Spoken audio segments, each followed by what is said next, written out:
All right. We good? Yeah, this ain't gonna be long. We'll see. As we continue this, keep me from presumptuous sins. You know, this has been a great maintenance for me. You know, as I'm, reading through the scriptures and doing my studies and trying to just listening to the Father and just praying about, where I am, just trying to make myself ready. I think everybody's doing that, right? Trying to make themselves ready. The bride is supposed to be doing, trying to make themselves ready.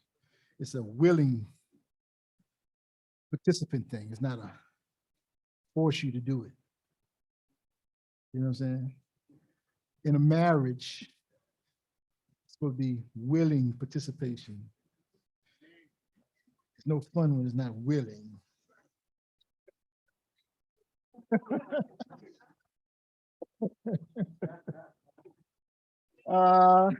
So we're gonna do a little quick review, because I just want to keep it all fresh in your minds. So last week we talked about the word for meek, and we said it had this funny definition, right? And it's enduring injury with patience without resentment. The synonym was meekness, mild. It's like just putting up with other people's junk and taking it and holding it against them and not holding it against them, and maybe be like a doormat. Or the other one was just as worse, deficient in spirit and courage, and he picked and put submissive there. This is terrible. Our culture sees that meek as deficient in spirit, and meek, or mild or submissive, and that is farthest from the truth. Not. So we also looked at the word for humble. Now, humble is a little different.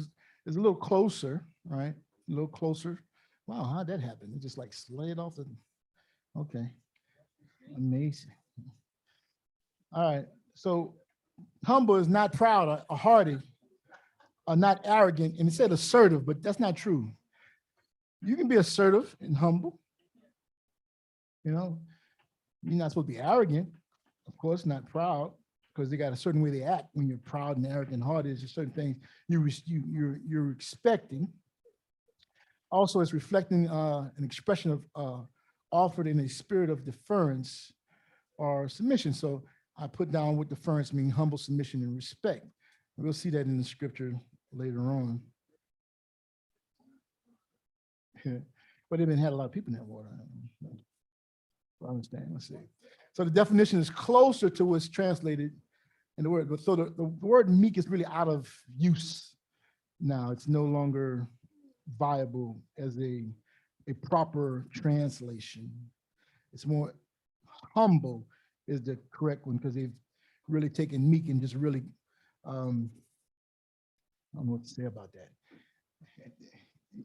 Yeah. They really, they murdered meek. Meek is no longer something that you want to be. But humble has always been that way in the word throughout the scriptures. The words for humble, and that's what it was translated from. When you see blessed are the meek, and they shall inherit the earth, Matthew 5:5, that's paradise. Meek, gentle. The word humble. So the correct would be blessed are the humble. And when you think about humble, when we get through the day, it's going to be a little different. Hopefully, I hope I say something that helps somebody. All right. Humble also is not being overly impressed by a sense of oneself. Like Aki said last week, ego, puffed up in your own self. You're big in your own mind. You get a little something, a little title, a little anything, and now everybody has to address you by that. All right. Okay. Let's keep going. Continue with the review. What is that? I can't see the. It says no. I see the word, but I'm just trying to see the the reference. It's the Jewish annotated New Testament. I had to pull that up. I got that resource and I said, what's in it? And the way they view meek is in, they said this is coming from Psalms 37, right? And they said in Hebrew it states that the meek will inherit the land, and they translate it as Eretz, which is land or earth, right? And a lot of times they kind of like narrow it down just to the land of Israel. Well, we're gonna inherit the Eretz, the earth, right? Because all the earth is gonna be filled with his esteem. All the earth is gonna be filled with Eden. You know, that's the plan. That's the plan. They say, but people who are meek, are humble, right? They don't take advantage of their positions. You know, anybody that take advantage of that position, getting a little position, and all of a sudden they getting the special favors? No. Just think about that as you go up the ladder. One day I'll be sitting out there, older and grayer, and there'll be younger mores, you know, the younger brother up here. My son will be a grown man one day. I'll be sitting there listening to him, hopefully, and watching him mature. Yeah.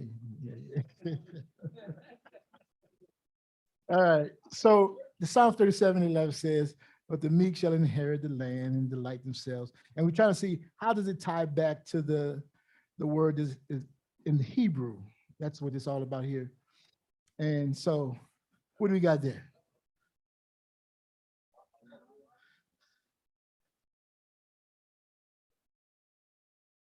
Try to make it big enough so you can see all of the dots and diddles.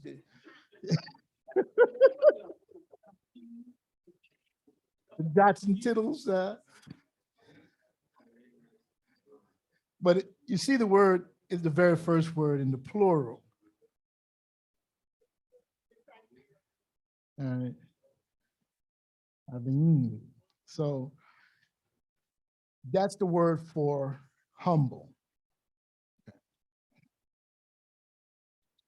All right. Anab, right? Humble. And we went over that it was humble, humility, unpretentious. And I didn't really bring out unpretentious, and I'm gonna bring that out. A quality or sincere, of sincere and straightforward behavior. Sincere and straightforward behavior. In other words, there's no pretending behind what the person doing. They're not showing you one face and hiding the other face. They're straightforward. What you see is what you get, right? So unpretentious is not attempting to impress others by an appearance of greater importance. That I know so much. I don't know something, I should say I don't know it. Just admit I don't know it. That I'm so much further along than where I really am. You know, having so much talent or culture, and you're trying to just put on airs. An unpretentious person is honest, sincere, frank, ingenuous, artless, guileless, and honest to goodness. They're real, genuine people, right? That's the way we should be. That's the way Most High wants us to be. All right. So the characteristics of a humble, unpretentious person, we get Moses. Moses is a character that we always talk about the law of Moshe, the Torah, Moshe. Exodus 4:10, and Moses said to Yahuah, "Oh, Adonai, I'm not eloquent, either in the past or since you have spoken to your servant, but I am slow of speech and of tongue." He's just being frank with him. He's like, you asked me to do something, Father, and I just don't think I can do it. And then Yahuah said to him, "Who has made the mouth? And who makes a mute or deaf or seeing or blind? Is it not I, Yahuah? Now therefore go, and I will be with your mouth and teach you what to speak." He wasn't the only one. And go over the book of Judges. You got Gideon, 6 and 12, and another just unpretentious person. This is the Most High. His representative is talking directly to you. And this is what you say. And the Malach of Yahuah appears to him and said to him, Yahuah is with you, O mighty man of valor. And Gideon says to him, please, Adonai, if Yahuah, who are you talking to, man? You realize who you're talking? If Yahuah is with us, why then has all this happened to us? He's not being rude, but he's just being himself, right? Frank, genuine. And where are all his wonderful deeds that our fathers recounted to us, saying, did not Yahuah bring us up out of Egypt? But now Yahuah has forsaken us and given us into the land of the hands of the Midians. And Yahuah turned to him and said, go in this of yours and save this might of yours and save Israel from the hands of the Midian. Do not I send you? And he said unto him, please, Adonai, Adon, how can I save Israel? Because of my clan is the weakest, which is the word for poor there, and Manasseh, and I am the least of my father's house. How many of us would be like, we see Yahuah, we start, oh yes, oh yeah, and you just start, oh, whatever you want, you're not just going to just be genuine with him and express your concern. What is coming from? We think we're going, some of them would just be scared to death, and we just fall flat on our face and faint, and you'll wait there till we come to. Come on, get up now. All right. I don't know. We don't think we could see the Most High like that or his messengers. I think we just think it's happening there. We don't think it happens now. And when we do hear it, it sounds so wonderful and fantastical. Of course, it's almost hard to believe because it didn't happen to us. All right. And Jeremiah had the same experience. Jeremiah said the word of Yahuah came to him saying, before I formed you in the womb, I knew you. And before you were born, I consecrated you. And I appointed you a prophet to all the nations. And hearing that good news, he says, and I say, alas, Adon Yahuah, behold, I don't know how to speak, for I'm only a youth. This is unpretentious, genuine person. All right. 1 Corinthians 2:1. And when I came to you, brothers, did not come proclaiming to you the testimony of Elohim with a lofty speech or wisdom. For I decided to know nothing among you except Yahuah, Yahshua Mashiach, and him crucified or him staked. And I was with you in weakness and in fear and in much trembling. And my speech and my message were not in plausible words of wisdom, not convincing or persuasive, but in demonstration and power, in the spirit and of power. Again, this is Shaul just being real. I don't know where he was in his life at this point, but he said he was weak. He was trembling. I don't know if I don't think he was nervous, but his body was frail. All right. But just being real people. And I call to talk about being real people, right? Just being real with Yahuah. Now, we say afflicted, right? Also, oppressed and needy. And you see me, I put the line out because I don't agree with the commentary. You say those that are tormented and weak and not able to help themselves, and so be of lower state in society, and this note is often conditioned of poor and oppressed class of people, and that's not true. That affliction can happen to any of us. We are afflicted right now. You're being oppressed right now. Huh? After a while, some people are going to be pressed to go to their jobs. Pressed to go to school. You're going to have to make a choice. You're going to either do this or do that. And you're like, why? Why are you trying to oppress us like this? We're trying to save lives. That's what they say. That's their save lives. There's no longer a free medical choice. I asked last week, would you consider King David a humble person? I know you thought about it over the week.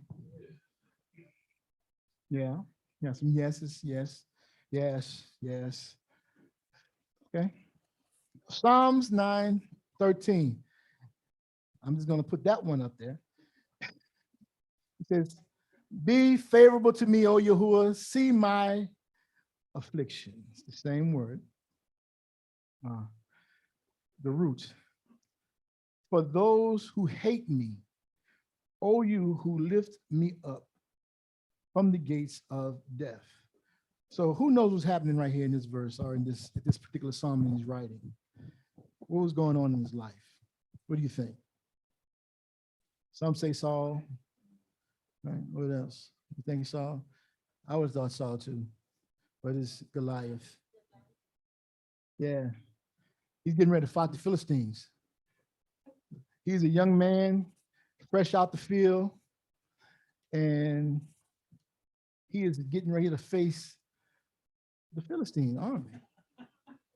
Yeah, you know what I'm saying? So he's praying. You see a lot of these psalms, and a lot of psalms that he writes. I was thinking he's writing it about Saul, and I'd say, oh no, he's not writing about Saul. Listen, he's writing about Absalom. He's not writing about Absalom. He's writing, you know. So you have to really. I'm trying to pull it apart myself. So that'd be a good little study. Take the psalms and see where they apply between, you know, reading the book of 1 Samuel, 2 Samuel, 1 Chronicles, and see if you can decipher. All right. So the shepherd, the warrior, and the king. That's the only picture. I wanted something popping. 1 Samuel 13. That's what they dressed David, you know. I hope I don't offend nobody. I'm trying not to hope you don't offend.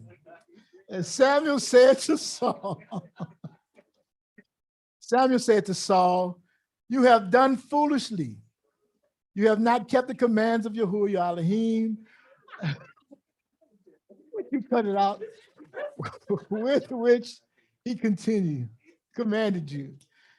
For then Yahuah would have established your kingdom over Israel forever. But now your kingdom shall not continue. Yahuah has sought a man after his own heart.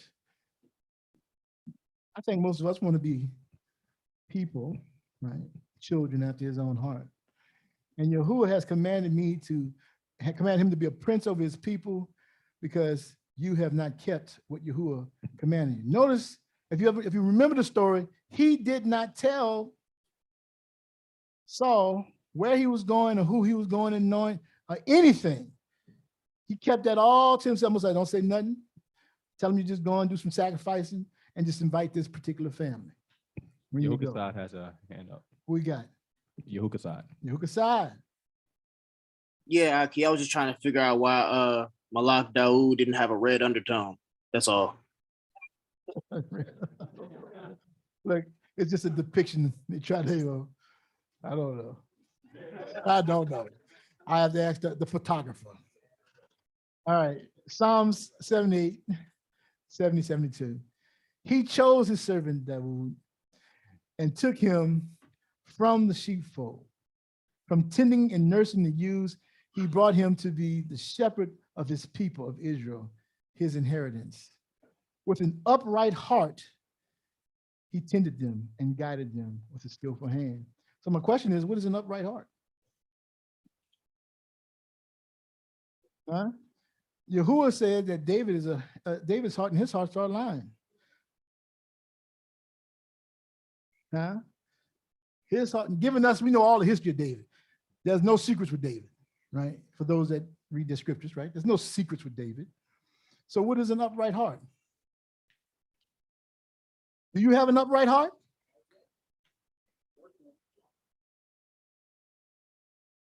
Is it like a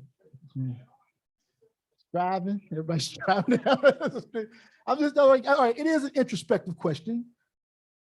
Think on it, but he said he had an upright heart. We know the story of David. We know what his life was like, right? So we also got to figure out what are the attributes of the Father's heart. Huh? Some of the attributes of the Father's heart, right? So when I think about the attributes of the Father's heart, I think of this, right? So For an upright heart, this is the word for upright heart. Tone. Right? It means blameless, integrity, innocence. A state or condition of moral goodness in life with a focus of not having guilt or sin. He lived by the integrity of his heart. And the Most High saw how he was living. He knew how to humble himself before him. He knew how to go in and out. And he never put on airs. Right? Proverbs 10, 9 and 29. Whoever walks in integrity walks securely, but he who makes his way crooked will be found out. So you can try to pretend if you like, but it's going to come out. The way of Yahuah is a stronghold to the blameless, same word, but destruction to the evildoer. So what would tell us that the attributes of the Father's heart? Something that could just all-inclusive, kind of like give you a layout of the Father's heart. When you think about it, say Torah, I heard Torah as an answer. What about Torah? Give me something specific. Narrow it down, focus it in. I was going to say the fruits of the Spirit. Ooh, Long suffering. man. Father's heart, right? He said, but the fruit of the Ruach, right, is love, joy, peace, patience, kindness, goodness, faithfulness. And that word gentleness is the same word, paras, for humble. The Father is humble. Oh, self-control. The Father has love. The Father is joy. The Father is peace. This is the Father. So him and David's heart's like this. He said, we're in line with each other. Kindness, goodness, faithfulness, humbleness, humility, and self-control. He said, against such, there is no law, right? So when we look at the law, a lot of people think, oh, it's a lot of do's and don'ts, but it's not. It's not a lot of do's and don'ts. The law is really, it affects those that don't keep it. That's what it does. Those who keep it don't even bother us because, we walk in according to the Ruach, according to the Ruach. It's leading God, and we're not violating any of those things. But as soon as I decide to go slip into my neighbor's yard and steal something from him or move his post or, take his car without asking, now I'm in violation. As soon as I break, it's like out there, except for not so much.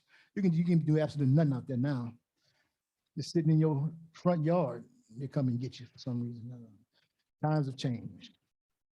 All right, but I want to break each one of these down, right? So the Father's heart. So it's talking about fruit, the fruit of the rock. So we're styled as trees. What type of trees are we?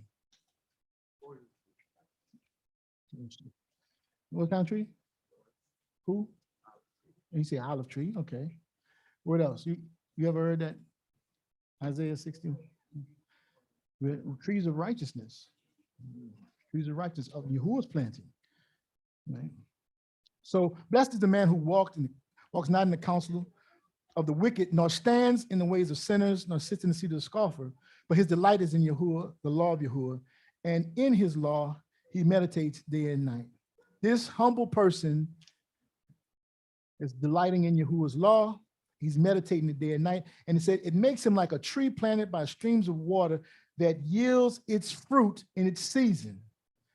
And its leaves does not wither. In all that he does, he prospers. Now it don't have no age limit on it, right? It don't have no age limit on it. He said, Psalms 92:14, and they still bear fruit in their old age. They are full sap and green. That's why I love seeing my elders come in when they start to realize, hey, wait a minute. I've been following this way for a long time, and now I done understood something. The Most High has opened their eyes, and they're starting to bear fruit in their old age. Some, still searching. All right. All right. Deuteronomy 30:16 talks about the love, right? if you obey the commandments of Yahuah Elohim that I command you today, by loving Yahuah Elohim, which is by walking. How do I love? By walking in his ways. If you ever want to know how to love the Most High, you never knew it, it's by walking in his ways, by keeping his commandments, his statutes, and his rules or his judgments. Then you shall live and multiply, and Yahuah Elohim will bless you in the land that you are entering to take possession of. Right? That's how we love. The Father thought is full of that love. If you have his Ruach in you, you're going to be full of that love if you're walking by his ways. Peace. Psalms 119, 161. Great peace have those who love your law. You want peace? Love the law. Nothing can make you stumble. I like that. Nothing can make you stumble. No new doctrine can come up. No new wind or fad or fade. You just walk it on out. All right. Talk about joy. Now he says the king, this is talking about the king, but we're all kings and priests in the kingdom. Psalms 21:6, for you make him most blessed forever. You make him glad with the joy of your presence. They say in his presence, there's what? Fullness of joy. All right. Talking about the Father's heart. What is in the Ruach? It's the fruit of the Spirit. Jeremiah 15:16. Your words were found and I ate them. Your words became to me a joy and a delight of my heart. For I am called by your name, O Yahuah Elohim of hosts. Oh, joy. This joy I have, the world didn't give it to me. That's easy to say. I don't know if y'all heard that before. All right. You want more peace, right? So he said in Numbers 6:24-17, Yahuah bless you and keep you. Yahuah make his face shine upon you and be favorable to you. Yahuah lifts up his countenance upon you and gives you peace. So shall they put my name upon the people of Israel, and I will barak them, I will bless them. This is my favorite. Exodus 34:6-7. Right? Because it has all, it's like all inclusive here. And I was looking up the self-control, and for the life of me, man, I was like, well, I can't find the scripture side of self-control. Like the Christians don't know where it's at. So their commentaries are in their dictionaries or they don't have none of that. But we'll get to it. I realized that I was like, wow, they don't even know the connection to it. They just say, oh yeah, it's just something that start talking, it's there in the New Testament, just round and around. All right, but Yahuah passed before him and proclaimed, Yahuah, Yahuah, an El, merciful, favorable, gracious, slow to anger. Now that's patience. And abound in steadfast love and faithfulness, keeping steadfast love for thousands, forgiving iniquity and transgression and sin, but by no means clearing the guilty, visiting the iniquities of the fathers on the children and the children's children to the third and fourth generation. So once you start, by all means, don't stop. If you think it's bad now, we're just getting out the pit, most of us, after generations. But this faithfulness and this steadfast love, it led me there. This is self-control. Isaiah 45:23. By myself I have sworn, from my mouth have gone forth in righteousness a word that shall not return. To me every knee shall bow and every tongue shall swear. Yahuah swears by himself. He has control for himself. He expects us to keep our word, whatever we say. All right. He says, for I, Yahuah, do not change. Therefore, O children of Jacob, you are not consumed. This long suffering and his patience and self-control.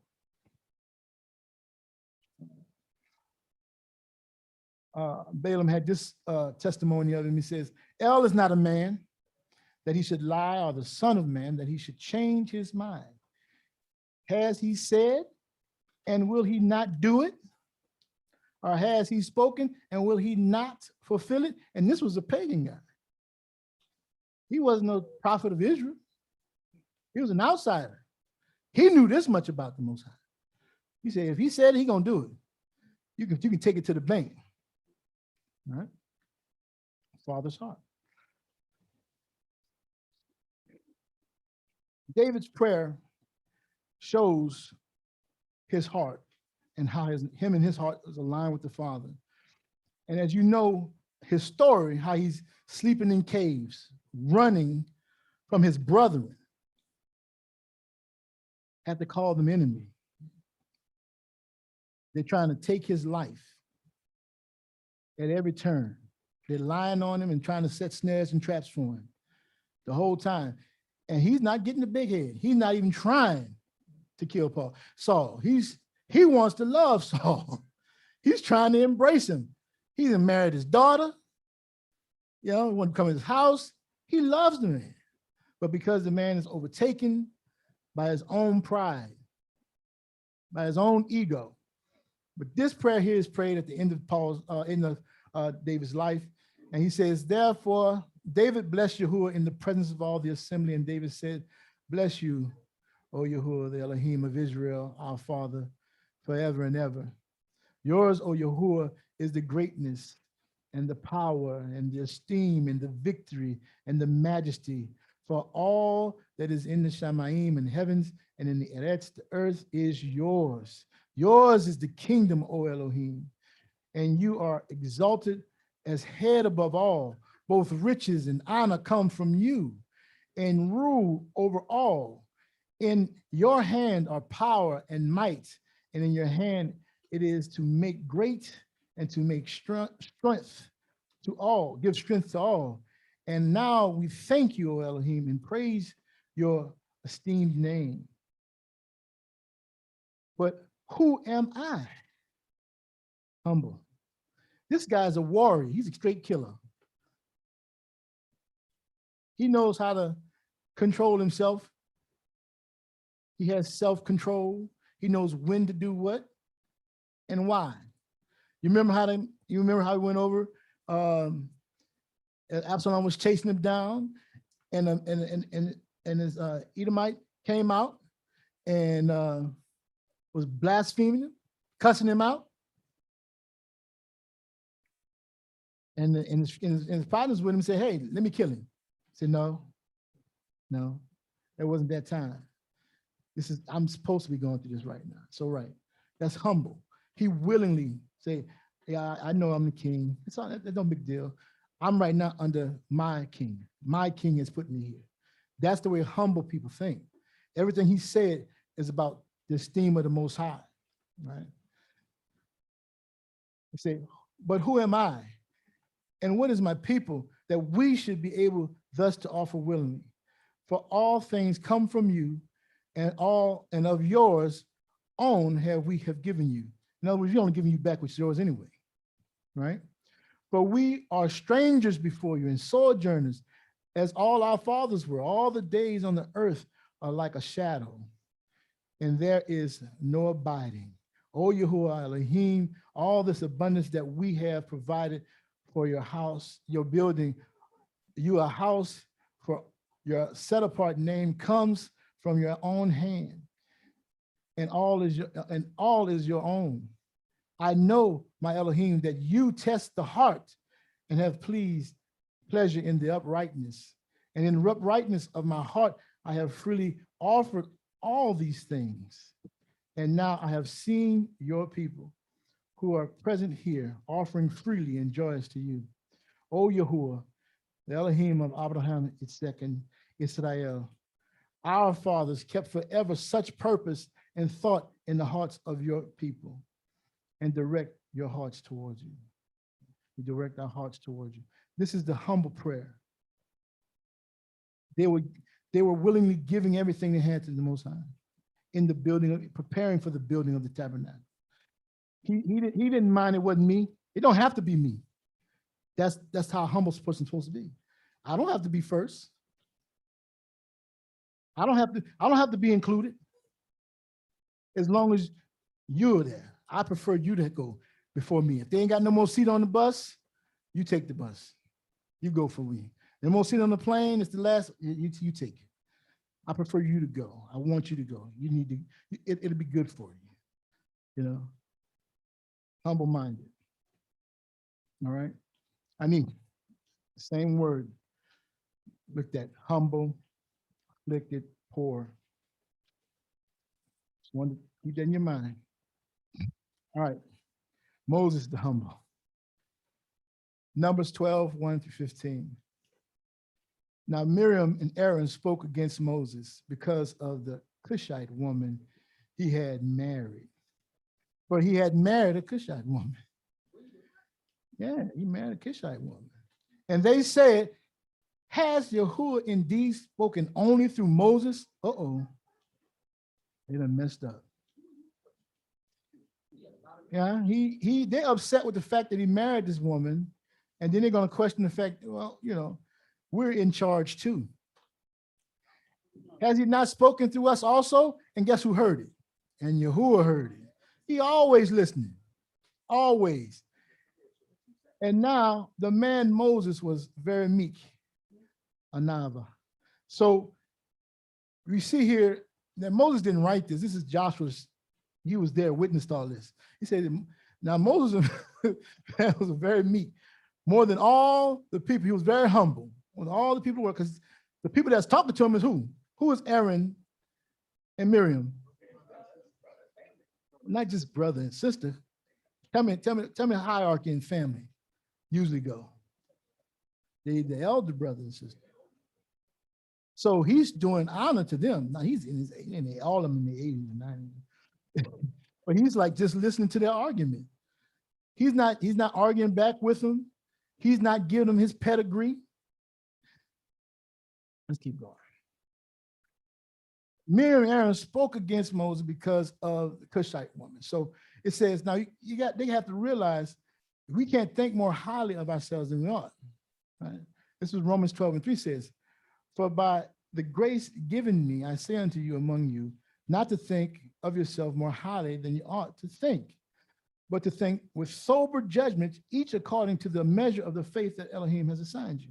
We each have a part to play in the body, right? So don't think that your part is bigger than mine. I don't think my part is bigger than yours. Whenever it's your turn to do it, I'm gonna be right there to support you, and I'm gonna do everything I can to help you make it successful. When I get up, why you want to put a booby trap up there? When it's time me to go forward, you want to hinder me at every hand. You know, it'll come out. All right. So I call it the Moses report, right? So Moses could have given his pedigree. Right? Ecclesiastes 44:23b. And for his descendants, speaking of Jacob, Yahuah had brought forth, well, it's supposed to be godly man, but it's a righteous man, right? Who found favor in the sight of all and was beloved of Elohim and his people. Moses, whose memory is blessed. He made him equal in esteem to the set apart ones. Do you know what that means? Tell me what happened when he says that, what does that mean? He made him equal to esteem to the set apart ones.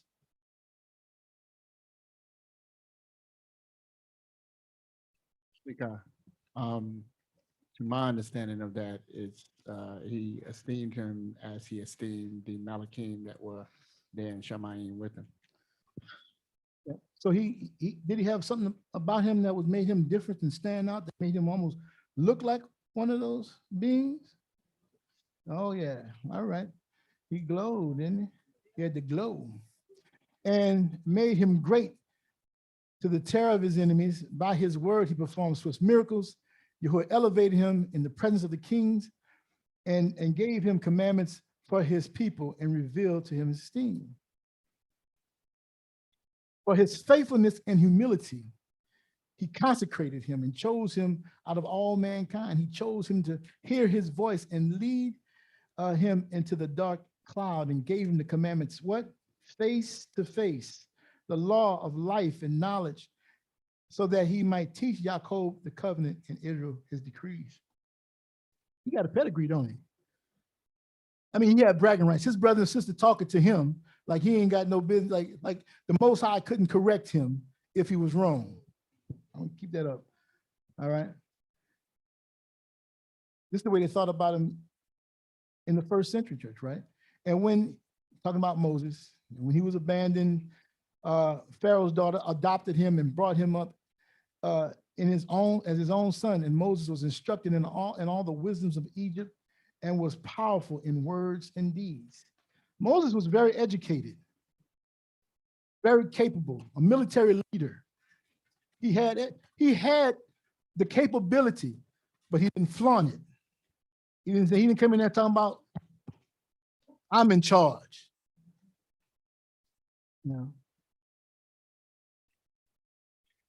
Let's see what happens. Yahuah defends the humble. And then suddenly Yahuah said to Moses and Aaron and Miriam, come out, you three, to the tent of meeting. And they three came out. And Yahuah came down in a pillar of clouds and stood at the entrance of the tent. And Aaron called Aaron and Miriam. So he called them, come over here. And they came forward and he said, hear my words. Is there a prophet among you? I, Yahuah, make myself known to him in vision, and I speak to him in dreams. Not so with my servant Moses. He is faithful in all my house. So this is a lesson that we all have to learn, that you don't question the authority of the house. If the Most High has given them instruction, if they make a decision and do something that you don't like, if the Most High is good with it, you got to be good with it. Nothing you can do about it. But as soon as you call yourself, I'm in here too.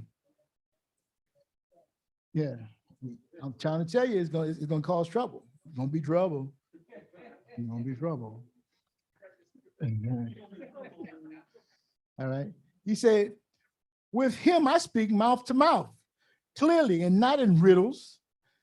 And he beheld the form of Yahuah. Why then are you not afraid to speak against my servant Moses?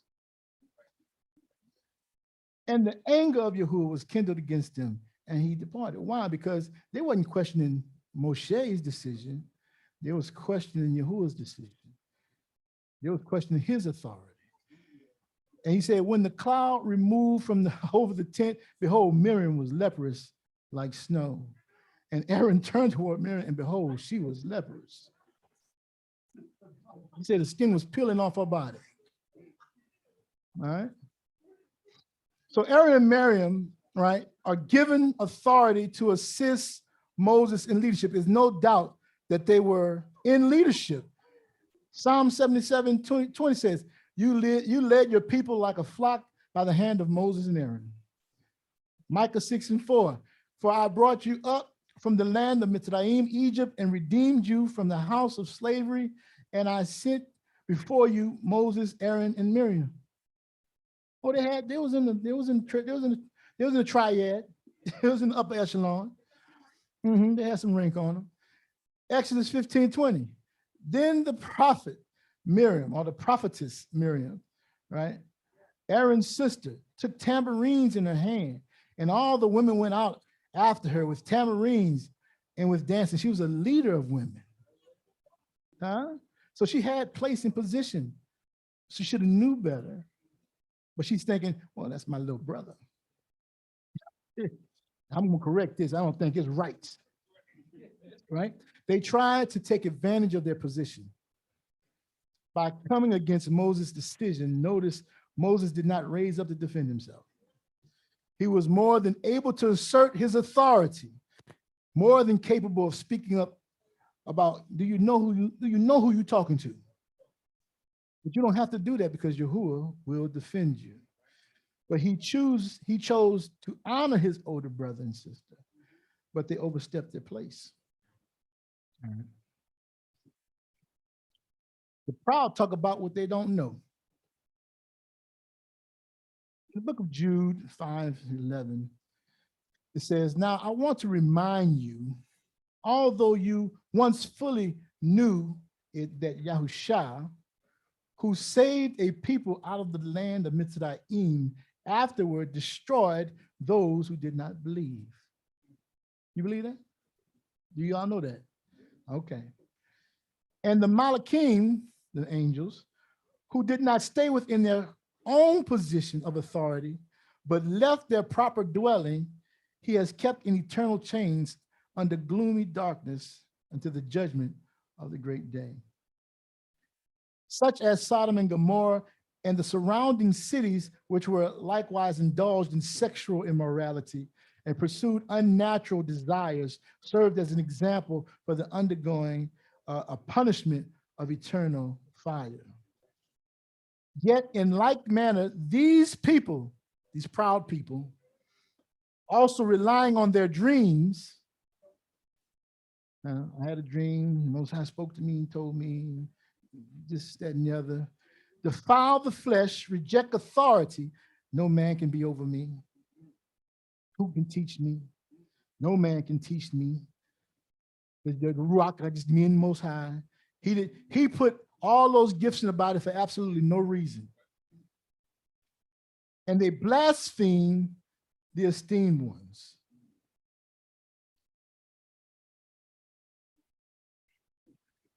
But when the chief Malach, Michael, contended with the devil, or Shaitan, as you want to call it, the adversary, was disputing about the body of Moshe, he did not presume to pronounce a blasphemous judgment against that other being.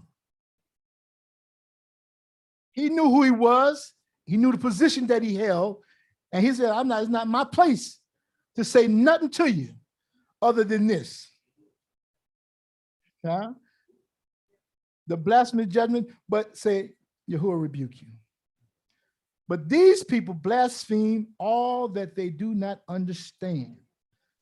I don't believe that. That ain't real. Most High wouldn't do nothing like that. That sounds stupid. And they are destroyed by all that they, like unreasoning animals, right? Unreasoning animals understand instinctively. What happened with that donkey in Balaam? Balaam beating the devil out that donkey. That donkey started crushing his leg against that fence.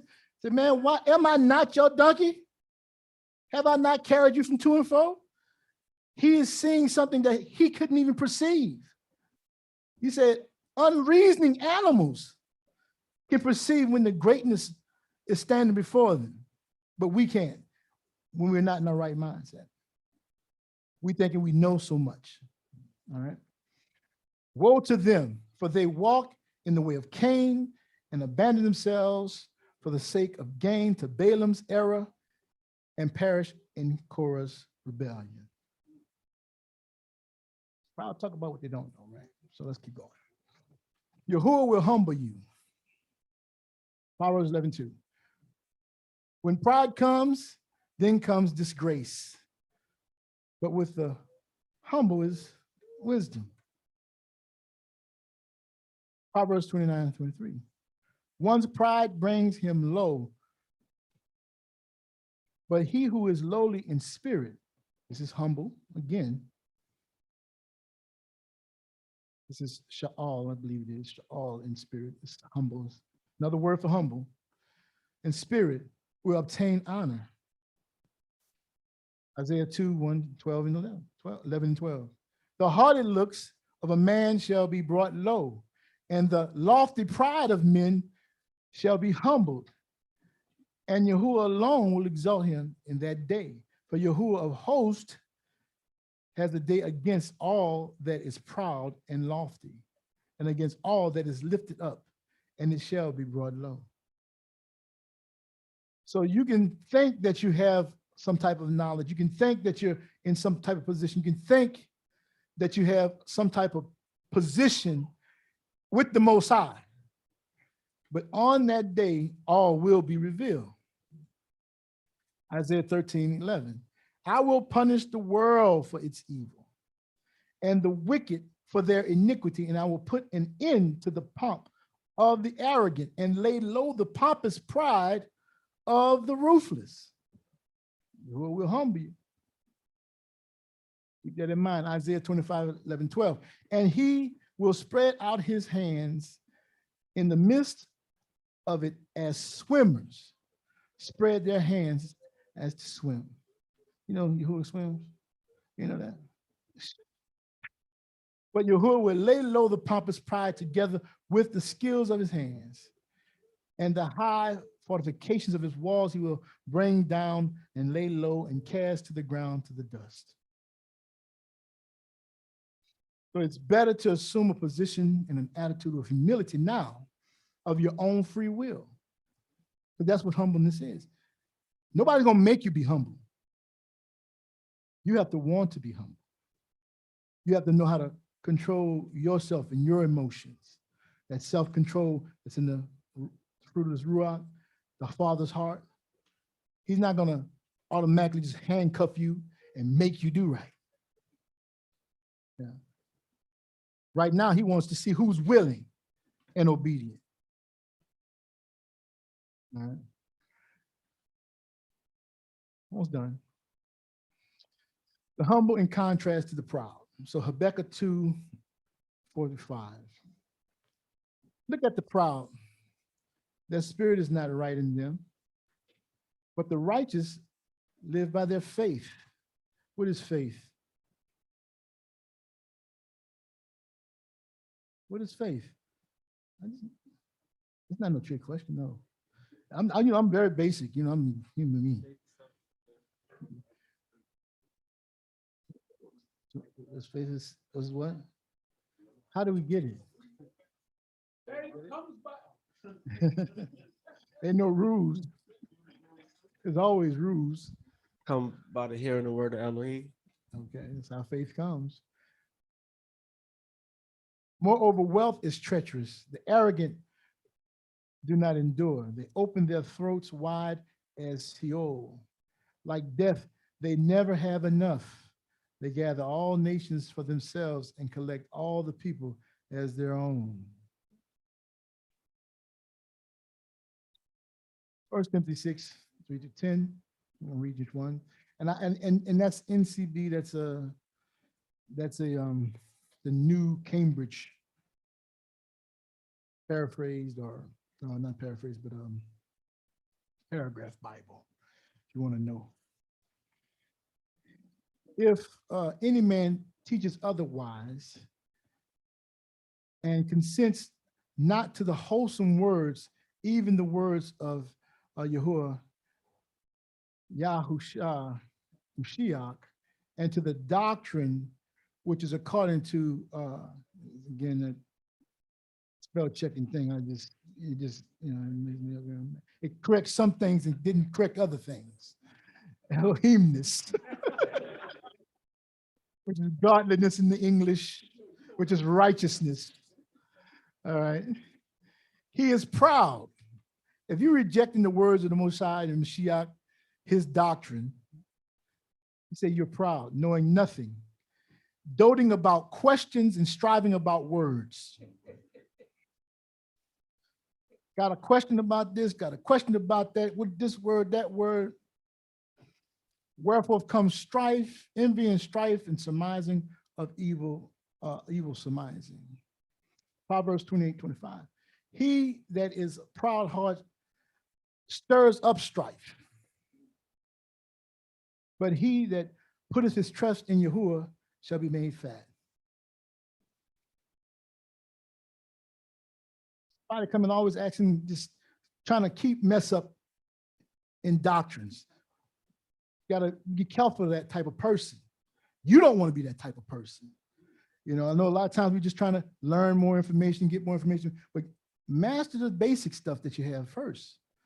We're gonna learn about a lot of things as we go on. Mysteries will be revealed, it's still being revealed. Huh?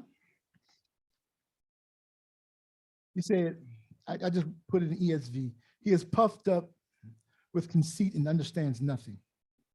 That's what it says in basic plain English.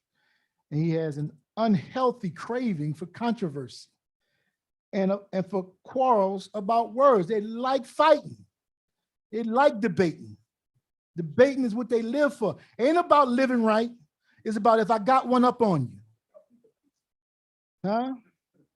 I got something up on you. You don't have this book out. You don't have this resource out.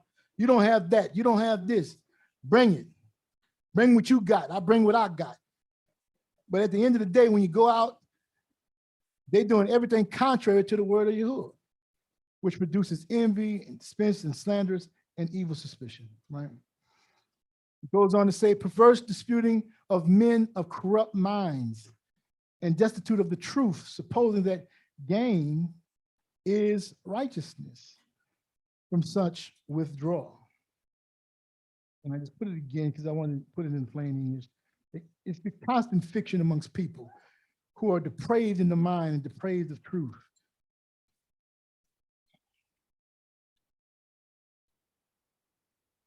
But yeah, righteousness with contentment. Righteousness with contentment is great gain. For we brought nothing into this world, and it's certain that we can carry nothing out. If we have having food and raiment, let us therefore be content. That's hard to do sometimes, right? In this day and age, I want more. I want the new. I want the better. I want this. I want that. But they that will be rich fall into temptations and snares, into many foolish and hurtful lusts, which drown men in destruction and perdition. And when we say that, you try to figure, what do you mean? Well, how does that affect us today, right? If we get money today and the system change on us, and then they tell us you can't have access to the money unless you do something, how many of us are willing to give up our $1 million or $2 million or $3 million, our $1 billion, and walk away from it and go live in the cave? It's easy to theorize it right now, but when it happens, it's like now, you're talking about not going to work because you don't have a shot, a jab, right? Many people just say, well, you know, they said first they had a conviction about it. I'm not doing it, but the bill is due, car note due, light bill due. Yeah, everything due, huh? Yeah, just go ahead on. It's just, you know, it's like a blood pressure pill. Huh? Because that's what I mean, you don't know what the medicines they put in your body. They give you all kinds of pills, right? They say, into many foolish and hurtful lusts they drown. For the love of money is the root of all evil, which shall some covet after and have erred in the faith and pierced through many sorrows.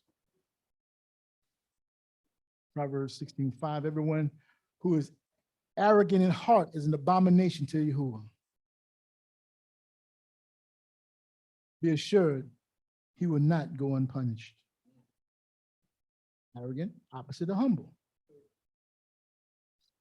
We already went over that earlier on, all right? Ecclesiastes 17. Better is the end of a thing than the beginning. And the patient in spirit is better than the proud in spirit. Be not quick in your spirit to become angry, for anger lies in the hearts of fools. We did Marika and I did a whole series on anger. Patient in spirit. All right, we're done. Here we go. This is second Enoch, is second Temple writing. Enoch 50, second Enoch 50 and 2. This is what they understood back then when we talked about the humble. They said, now therefore, my children, in patience and in humbleness, abide for the number of your days, so that you may inherit the final endless age that is coming. Every assault and every persecution and every evil word endure for the sake of Yahuah. Words ain't gonna kill you, you know, but if it's coming from your brother and sister, it stings a whole lot. It stings a whole lot, right? If the injury and persecution happen to you on the account of Yahuah, then endure them all for the sake of Yahuah. And if you are able to take vengeance with 100-fold vengeance, do not take vengeance. Don't get back. I don't care. It's right there. All you got to do is this, and you got them. All you got to do is show the boss this, and you got him fired. Don't do it. Either on one who is close to you, nor on one who is distant from you. For Yahuah is the one who takes vengeance. Keep your hand off his stuff. And he will be the avenger for you on the day of the great judgment. Nobody getting away with nothing. I'm trying to tell you that. Nobody gonna get away with nothing. So that there may be no act of retribution here from human beings, but only from Yahuah. Last verse. And this is what the humble does. The humble seek Yahuah. All you humble of the land who do his commands, seek righteousness, you seek humility, and perhaps you may be hidden in the day of his anger. All right. Any questions?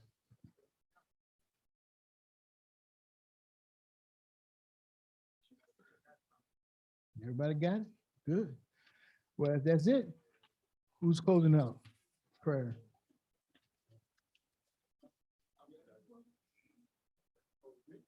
Okay.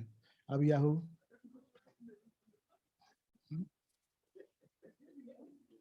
Let's stand.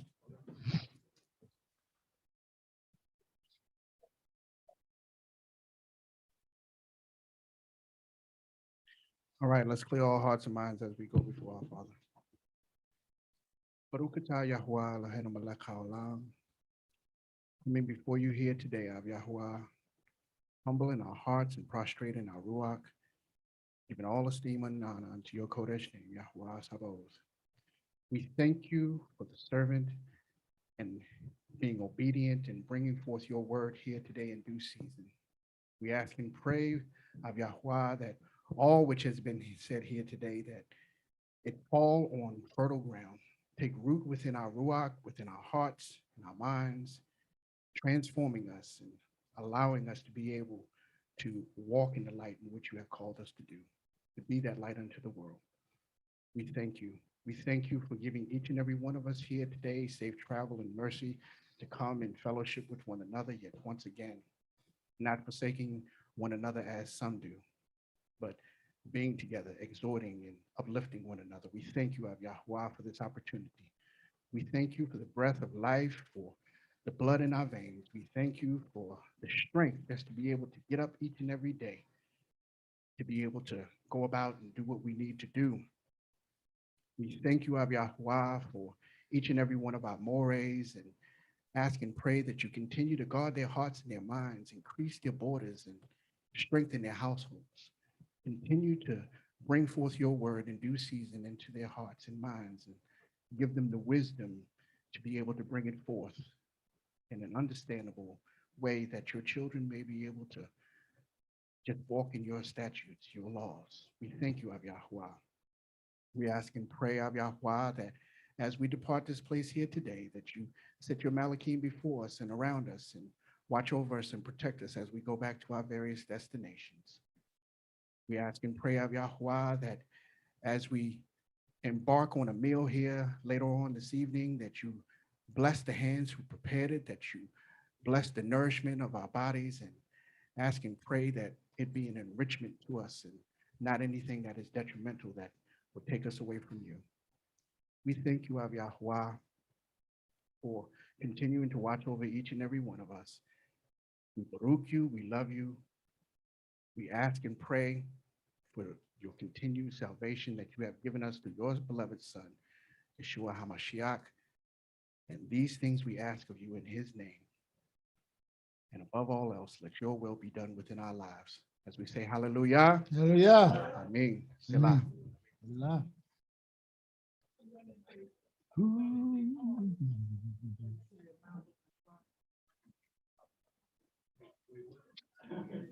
Shalom, More.